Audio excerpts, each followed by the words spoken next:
Great Wednesday morning, January 6th already. To God be the glory for yet another midweek day.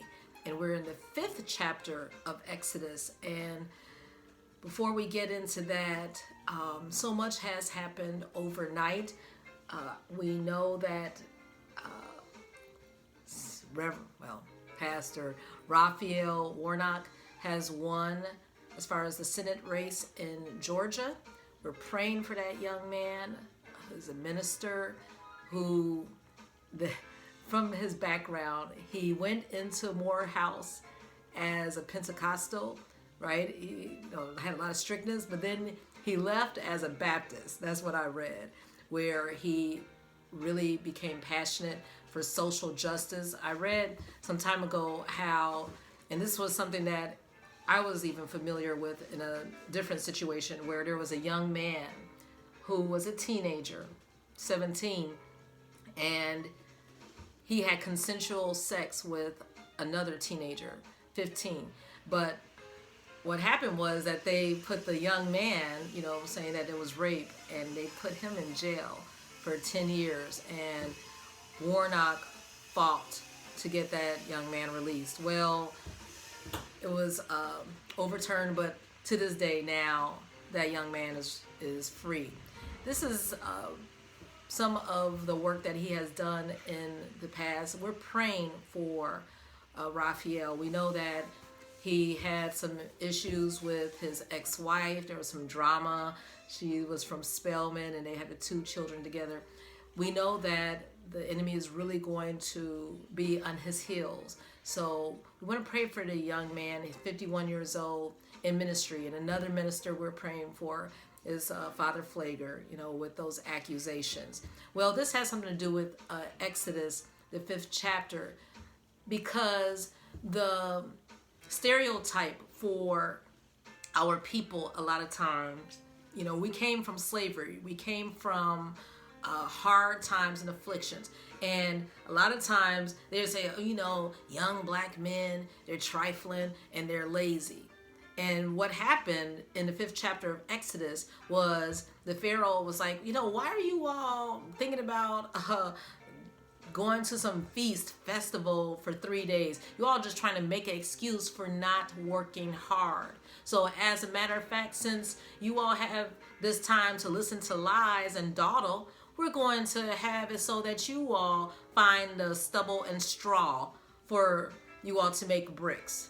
So they increased the workload because they thought that we were being lazy and trifling. And I just saw a headline, I don't know if you saw that, where they're looking for 2 young black men who robbed banks in Wilmette, I think Lombard, and maybe Winnetka, Naperville. What I'm saying is the media and the world looks this way toward our young people. We have to pray for them, and we have to have them love work, love hard work.